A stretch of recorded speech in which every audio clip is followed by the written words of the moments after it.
Our friend Alex Frank is back with us. Who does he think will be the breakout star of the 2023 TCU football season? We'll talk about it next on Lockdown Horn Frogs.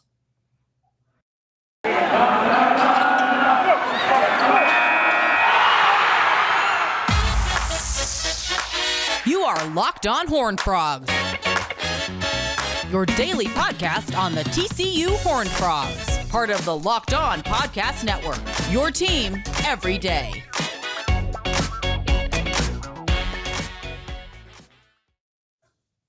That's right. It is your team every day. You can subscribe to our YouTube channel. Also, find us wherever it is you get your podcast. Again, it's Locked On Horn Frogs. Today's episode brought to you by FanDuel. And beside me, I have our friend Alex Frank, who's been on the show before. And we're going to start here by talking a little spring football. Practice number 6 went down this morning. We're recording this mid-morning. And so, Alex, I'm going to leave this sort of open-ended. It can be a newcomer or it can be a returner who maybe you feel like didn't have as big of a role last season as you thought they should have. Who do you think will be the big breakout star this season for TCU football? Maybe somebody under the radar that not everybody's thinking about. Yeah. One guy I'm thinking of on the defensive end, so I'll give you an offensive and defensive player. One guy on the defensive end, Avery Helm from Florida, new transfer. He's pretty scary in terms of how good he is, and he's pretty undervalued.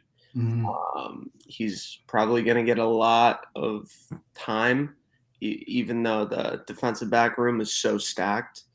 But he's one guy to watch. I'm pretty high on him, as is Jeremy Clark at 247.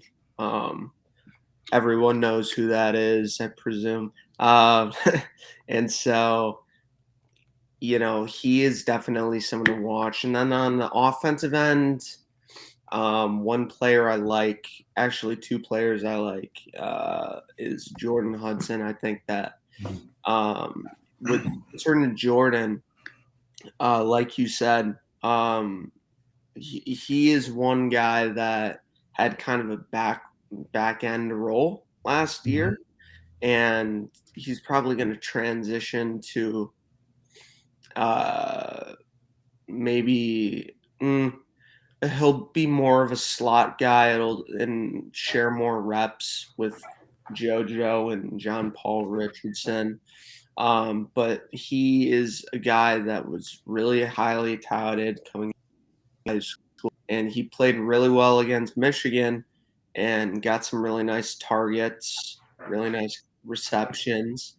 And I'm excited to see what happens with him. And then the other guy that I'm really, really high on, and so is RJ Young at Fox College Football, is Trey Sanders. So that's going to be very interesting to see, because he's basically been injured for a couple of years now.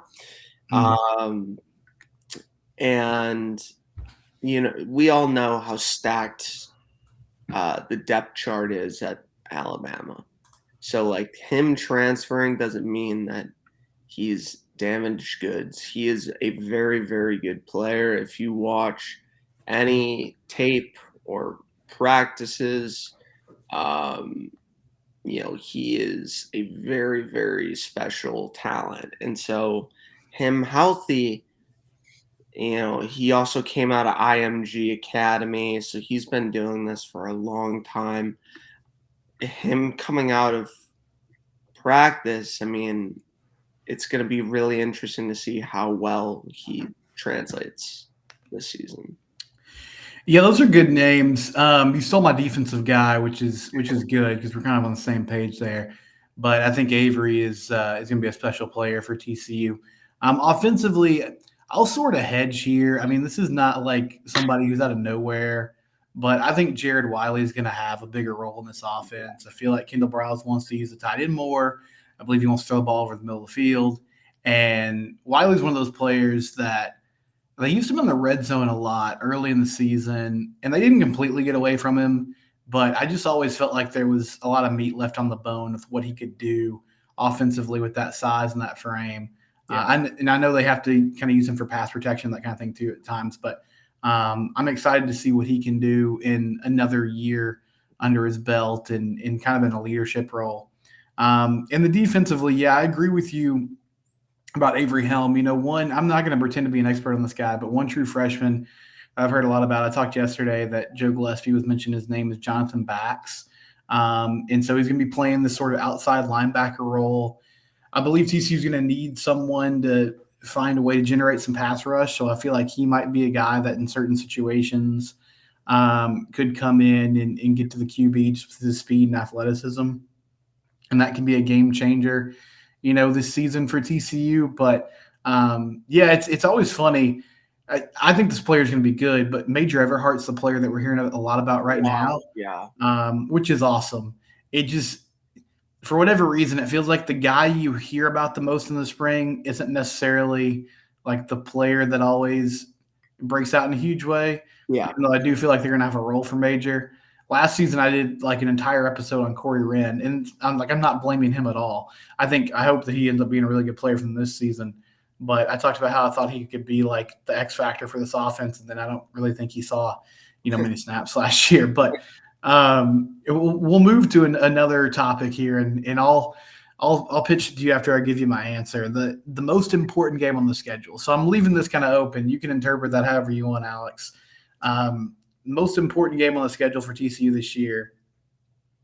I'm going to go with the Texas game at home. And I say that last season during the offseason, I was on the Locked On Big 12 Roundtable, and I said I had questions about Texas. And Josh Neighbors, who's my friend and who I like, basically called me an idiot and said that, that was dumb. Look at their roster. They have Quinn Ewers, they have Xavier Worthy, they have Bijan Robinson, they have a reworked defense. They're going to be amazing. And they ended up being okay, but they weren't as good as everybody thought they would be. And they were also 7-point favorites against us. Yes, they were famously 7-point favorites at home against TCU, and lost that game in a strange game, but still, a win. It would have been a 2-score win if Max didn't, throw up on himself and fumble the ball there. Yeah. Hey, whatever. No harm, no foul. But I feel like this season they will be picked to win the Big 12, I think, in the preseason. Not that really matters that much, but and I just imagine they're going to be a good team. And also, like, from a fan perspective, it's the last time you're going to play them, I assume, for a really long time. And TCU's had a ton of success against them in Big 12 play. And it'll be really nice to end it with a win in Fort Worth and sort of put a stamp on that. But, Alex, what's the most important game on the schedule in your mind for TCU football this year? Yeah, so I agree with you, but I'm going to be a little contrarian. Okay. So I'd say the most important game is actually November 24th, and that's going to be TCU at Oklahoma. Mm-hmm. If we're playing, I mean, that last 5-game stretch is absolutely brutal. But if we are playing as I think we should, and I think it's realistic to go, 9-3, 10-2. That's gonna be like a very important game in terms of conference championship attention, because Oklahoma is, yes, they choked all the time in the CFP. We can make fun of that. They're still a dynasty, right? So I'm willing to bet that they'll be much better than they were last year. 6-6 is like their worst record in I think like 30 years or something like that, which is insane. But yeah, I'm gonna go with Oklahoma just because of conference championship ramifications. And then for most fun game and most interesting, I'm gonna go with Colorado. Home game opener. We don't know anything about that Deion Sanders team. Yeah. Literally nothing. Like, it's all freshmen and transfers. So it'll be really interesting because we know he brought in a lot of talent, but it's also a very inexperienced team as a whole. We don't really know how proven as a coach he is at a Power 5 level. So that's a very interesting game to keep an eye on. I'm glad that game's at home. I mean, I feel like that's the type of game that CC might struggle to get their footing a little bit, especially as you said against a group that they can't really scout. And so I'm happy that it's at home and not in Boulder, where if they jumped out to like a 10-0 lead, then all of a sudden their crowd's going crazy and maybe it Right. gets a little more complicated. Before we move on to some basketball talk, what are your thoughts? Are you excited, Alex, that we're hearing out of camp that this team is running at a fast pace on offense? You know, they use tempo like situationally last year, but it really seems like Kendall Browse wants to push the pace, snapping the ball like every 11, 12 seconds. Does that get you excited about the possibilities, or does it give you some reservations about taking care of the defense next year? Yeah, I have mixed emotions on that. I'd say it's exciting in the sense that we typically see up tempo teams in football do pretty well. I mean, obviously this is an NFL, but KC is a decent example of or Philly, very up tempo teams. Yeah, it does concern me a little bit just in terms of you know the uh, the fatigue that players are going to take on, right? Because that's a very high snap rate, um, and I don't think people truly understand how taxing that is to go that fast.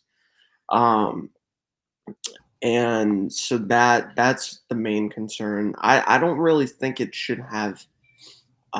Yeah, no, it that's a great point about the defense because I mean they're not going to have much rest either. So yeah, I'm very skeptical about that. Let's put it that way. Yeah, that's fair. I mean, tempo is like anything else. It doesn't necessarily make you good. You still have to execute, but it can be a helpful tool if you can do it at a high level. Okay, Yeah, when we come back, TCU basketball has a press conference today. We'll speculate a little bit about what we think that's about. I do briefly want to tell our listeners about FanDuel, though. FanDuel, you can download their safe and secure app. You can start wagering today. If you're interested in the NBA, there's plenty of bets going down as they come down the wire here in the regular season. Major League Baseball kicks off tomorrow. Jacob deGrom getting his first start for the Rangers against the Philadelphia Phillies. You can also go to fanduel.com/lockedon and take advantage of their no sweat first bet deal. Put as little as $5 down. Get up to $1,000 in bonus bets, parlays, prop bets, or just traditional money line bets. You can do it all at FanDuel, either on their app or at their website. FanDuel, it's where the game starts. So, Alex, today at 11:15, we're recording this at 10:20. I imagine most people will be listening to this after this press conference happens. yeah, Mike Miles and Jamie Dixon are going to speak with the media. I don't know anything for sure. If I had to guess, I would say it is Mike announcing that he's going to enter the NBA draft, and that TCU wanted to give him a moment, because he was such a special player. And so that in itself is not surprising. But what do you think about, I guess first, what Mike Miles did while he was on campus, and then moving forward, how TCU tries to go about replacing his production over the next few seasons? yeah. So I mean, what he did is kind of, I mean, it's pretty amazing. Mm-hmm. Um, we've made the tournament 2 years in a row now, and uh, within the top 50% of seeds. So, and then before then, um, I mean, it wasn't a rare, it wasn't a common thing at all. Um, Especially before Dixon arrived. So I think that combination of Mike coming in, like, yes, we're all disappointed about how that Gonzaga game ended. I still kind of in denial. Like, but it's we didn't get some calls. It is what it is. But his impact not just on the floor in terms of results, but actually translating for years to come in terms of player access. You look at the recruiting, we're trending up and have been for the past 3 years. So all of this has to do with the recent success of that program. Um, so that can't be understated. And yeah, I think he'll declare, but I'm not necessarily sure if he won't pull out because he might not like his stock because, size is a big thing. And yeah, from a skill perspective and athleticism perspective, he's if he had 3 more inches, he'd be a first round lock. I'm willing to bet on that for sure. But because he is 6'1" as a combo guard, that's very undersized with how the NBA plays nowadays. So, I mean, Doncic is 6'7", so it kind of gives you perspective on that. So, I mean, there's a possibility that he could come back despite declaring. And that goes with Emmanuel Miller too. I know we're not talking about him, but he also declared. For those who don't know, so that is that's something to keep an eye on how this all shakes out. Right. I mean, Mike is not, he's showing up sometimes in the second round in some mock drafts, but he's not a first round pick, at least projected to be. I think he's gone. Now he's going to maintain his college eligibility, I'm sure, and that door is always open. Yeah. I just feel like the tricky thing for him is if it really is about the size, which I agree with you, I think that's the main hang up here. He's not going to get taller in a year, and there is the option to get some NIL money and continue to play, but you kind of done what you can do. I feel like it would benefit him more to maybe sign a 2-way contract potentially and see what he can make out of it. But yeah, he's a special player. Emmanuel Miller, I think he'll be back, but he can test the waters and see what happens. So, Alex, what are your feelings? I mean, they made it to the round of 32 2 years in a row. Yeah. Next season appears to be kind of a rebuild year. I think they'll have to hit the portal pretty hard here in the next few weeks. Yeah. How are you feeling about Jamie Dixon kind of moving forward? I think he's earned the right to rebuild this roster and sort of see what he can do with it. But they are sort of stuck at this plateau in 2 consecutive seasons now.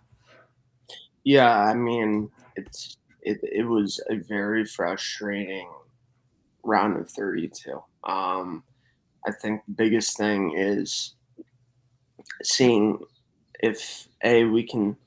I don't think getting back next year is that big of a concern, but I don't think the rebuilding process is going to be as drastic as we think it's going to be, because he's very good, just like Dykes in the portal. Pretty much that entire team came from the portal. Rondell Walker, Emmanuel Miller, Mike Peavy, pretty much the entire roster. And so I'm confident. And then again, we have a few recruits coming in. One of them, Jace Posey, his dad was NBA player. He's pretty good. He's top 100 player. Pretty excited about him. That's like new level access in terms of talent. But it's not going to be what it was this year, where you legitimately have an Elite Eight caliber team, and we'll just have to see how it pans out in the portal. But yeah, I think the thing with Mike is he needs to, if I were him, I'd shoot my shot right now, because ultimately, like you said, he's not going to get any taller in the next year. And because there is so much roster turnover, you know, he can't do what he did probably again without the necessary pieces, right? So that's my thoughts on that. Yeah, Isaiah Manning also coming in that 2023 class, 6'7" guard slash forward out of Mansfield Legacy, which is cool. I think both those guys, Posey and Manning, from what I've seen from them, they look similar to a lot of players that Jamie has on the roster now, which is like high athleticism, high upside, just not great shooters. So hopefully they can address Yep. some of those things in the portal. We'll come back in a second and talk about some baseball. But if it is Mike declaring, congratulations to him and best of luck to him, no matter whatever his decision may be. We'll take a quick break and we'll wrap up with some baseball thoughts. All right, closing up shop here on Locked On Horned Frogs. Alex Frank, kind enough to join us today. So TCU baseball, they have now won 6 in a row, which is exciting. They get a victory over UTA on the road yesterday with a win, 14-3. Braden Sloan gets the victory, goes 5 innings, only gives up 2 runs. Alex, are you feeling better about this team? I mean, they've won 6 in a row. They've played bad competition, but they swept Kansas over the weekend. They get a midweek win. I'm assuming you feel a little bit better about their prospects now that they've gone on a little bit of a winning streak. Yeah, I feel a little bit better, but truth be told, I might have jumped the gun when you put it that way. I mean, it's the competition has not been, elite or great.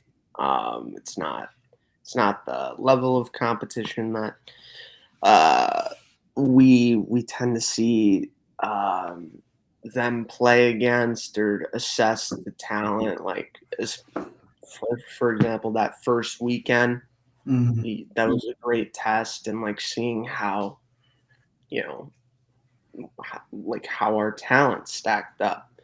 Um, so I think the bigger test is the Texas Tech series, which starts Friday. Yeah. So um, yeah, Yeah, that's gonna be an interesting series. Texas lost 4 in a row. They got swept by Texas and they actually lost to New Mexico last night on the road.